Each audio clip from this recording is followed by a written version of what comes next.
Voting शुरू हो गई है। 7 बजते ही 6 राज्यों में 7 विधानसभा सीटें जहां पर उपचुनाव के लिए वोटिंग शुरू हो गई है। इंडिया गठबंधन की आज अग्नि परीक्षा, ये पहली अग्नि परीक्षा आप कह सकते हैं। देश के 6 राज्यों में 7 विधानसभा सीटों पर उपचुनाव हो रहे हैं और इसके लिए मतदान शुरू हो गया 7 बजते ही। उत्तर प्रदेश में घोसी सीट पर उपचुनाव, इसके साथ साथ झारखंड की डुमरी सीट पर, त्रिपुरा में धनपुर, तो बक्सा नगर सीट पर उपचुनाव पश्चिम बंगाल में, उत्तराखंड के बागेश्वर, पश्चिम बंगाल में धूपगुड़ी और केरल के पुथुपल्ली विधानसभा सीट पर वोटिंग चल रही है, मतदान चल रहा है और 7 सीटों के लिए हो रहे इस मतदान की मतगणना 8 सितंबर को होगी। उत्तर प्रदेश की घोसी सीट पर सबकी निगाहें टिकी हुई हैं। इस सीट पर दारा सिंह चौहान समाजवादी पार्टी में थे और वो बीजेपी में आ गए। अब चुनावी मैदान में है और सबकी नजरें इस सीट पर है। समाजवादी पार्टी अपना दावा ठोक रही है, बीजेपी कह रही कि सीट को हम जीतेंगे। घोसी सीट समाजवादी पार्टी के विधायक और ओबीसी नेता दारा सिंह चौहान के इस्तीफे के बाद खाली हुए। पूर्व मंत्री दारा सिंह चौहान इस्तीफा देने के बाद बीजेपी में शामिल हो गए थे और बीजेपी ने उन्हें उपचुनाव में अपना कैंडिडेट बनाया, जबकि उनकी टक्कर समाजवादी पार्टी के उम्मीदवार सुधाकर सिंह से है, जो कि साल 2019 में इसी सीट पर निर्दलीय चुनाव लड़कर दूसरे पायदान पर रहे थे।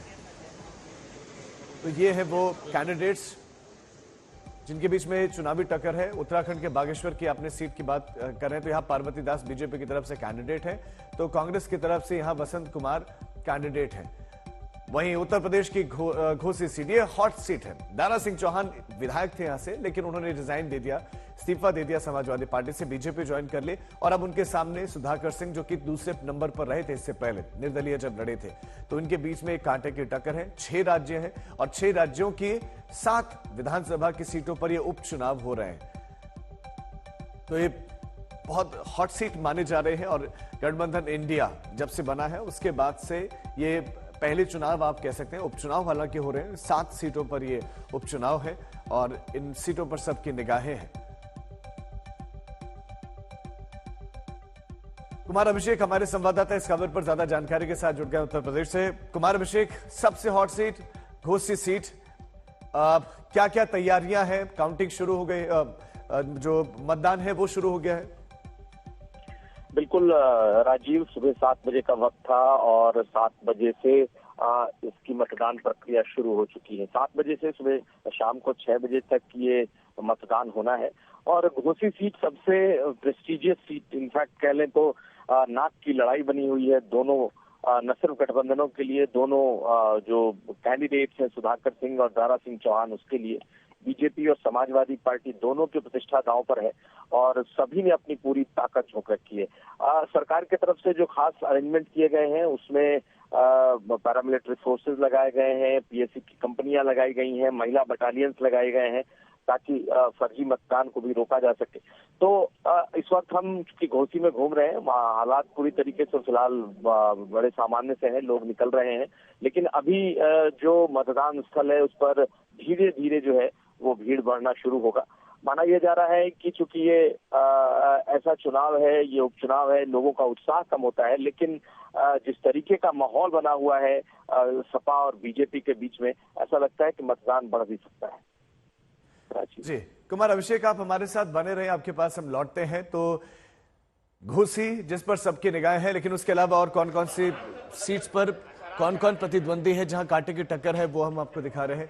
झारखंड की हम डुमरी सीट की बात करें तो यहां पर बेबी देवी, जो कि झारखंड मुक्ति मोर्चा से हैं, उनके सामने एजेएसयू से है यशोदा देवी और अब्दुल मोबिन रिजवी, जो कि एआईएमआईएम के कैंडिडेट हैं। ये तीनों के तीनों इनके बीच में यहां कांटे की टक्कर बताए जा रहे हैं। अब केरल की बात करें कि पुथुपल्ली सीट की, यहां पर चंडी ओमान है कांग्रेस पार्टी से, तो जैक थॉमस है सीपीआईएम से और लिजिन लाल है बीजेपी की तरफ से, ये कैंडिडेट है। इसके अलावा अगर हम अन्य सीटों की बात करें तो अन्य सीटों पर भी कांटे की टक्कर बताए जा रहे हैं। ये केरल की सीट जिस पर कांटे की टक्कर है और 3 कैंडिडेट, जहां पर बीजेपी है, कांग्रेस है और सीपीएम है, केरल की पुथुपल्ली सीट। इसके अलावा त्रिपुरा की बात करें तो त्रिपुरा की बक्सानगर सीट की बात करें तो बक्सानगर सीट की बात करें तो यहां पर भी बीजेपी और सीपीआईएम आमने सामने हैं। बीजेपी ने यहां पर तफज्जल हुसैन को टिकट दिया है, तो दूसरी तरफ सीपीआईएम से यहां पर मिजान हुसैन है। इनके बीच में कांटे की टक्कर बताए जा रहे हैं। और त्रिपुरा की ही अगर हम धनपुर सीट की बात करें तो धनपुर सीट में बिंदु देवनाथ हैं, बीजेपी के कैंडिडेट हैं, तो कौशिक चंदा हैं, सीपीआईएम के, यहां कांटे की टक्कर माने जा रहे हैं। पश्चिम बंगाल की जो सीट है धूपगिरी की बात करें तो यहां पर ये ऐसी सीट है और यहां पर तापसी रॉय है, बीजेपी की तरफ से कैंडिडेट है यहां पर, लेकिन तीन के बीच में टक्कर है। टीएमसी के निर्मल चंद्र रॉय है यहां से चुनावी मैदान में, और ईश्वर चंद्र रॉय है सीपीआईएम से। वहीं उत्तराखंड की बात करें तो उत्तराखंड में बागेश्वर की ये सीट और रिजर्व सीट है। पार्वती दास बीजेपी की कैंडिडेट है और बसंत कुमार यहां पर कांग्रेस के कैंडिडेट हैं। और सबसे हॉट सीट है उत्तर प्रदेश की घोसी सीट। ये वो सीट जहां पर दारा सिंह चौहान, जो कि रिसेंटली जिन्होंने स्विच किया समाजवादी पार्टी से बीजेपी में, हमारे साथ हमारे संवाददाता कुमार अभिषेक लगातार बने हुए। कुमार अभिषेक, कैंपेनिंग किस तरह से हुई है? समाजवादी पार्टी में जब दारा सिंह चौहान थे तो वो जीते थे, लेकिन अब स्विच कर गए, बीजेपी में आ गए हैं। दोनों की तरफ से दावे किस तरह के और कैंपेनिंग कैसी रही? देखिए राजीव, चूंकि ये पोल इसलिए हो रहा है क्योंकि दारा सिंह चौहान ही इस सीट से जीते थे और दारा सिंह चौहान समाजवादी पार्टी के टिकट पर आए थे, लेकिन उन्होंने समाजवादी पार्टी छोड़कर उन्होंने हाल ही में बीजेपी ज्वाइन किया और फिर उन्हीं की खाली की हुई सीट पर ये चुनाव हो रहा है और वो दोबारा चुनाव लड़ रहे हैं। और यही यहाँ का सबसे बड़ा मुद्दा बना है कि अगर विधायक ही बनना था तो फिर इसे छोड़ा क्यों? सबसे बड़ा जो मुद्दा बन के निकला है वो ये कि आखिर दारा सिंह चौहान बार बार दल क्यों बदलते रहते हैं और लोगों को बार बार वोट क्यों करना पड़ रहा है। सपा और समाजवादी पार्टी ने इसे मुद्दा बनाया और ये मुद्दा पूरी विधानसभा में बना हुआ है, लेकिन बीजेपी ने भी कह सकते हैं कि अपनी पूरी ताकत झोंकी। शुरू में ऐसा लग रहा था कि बिल्कुल ये मामला एक तरफा हो जाएगा और दारा सिंह चौहान के लिए मुश्किल होगी, लेकिन ये मामला कांटे का हो गया। और इसमें एक बहुत बड़ी वजह ये है कि बीएसपी, जो कि अमूमन इस सीट पर लड़ती रही है, हमेशा 55-60 हजार के आसपास उसको वोट मिलते रहे हैं।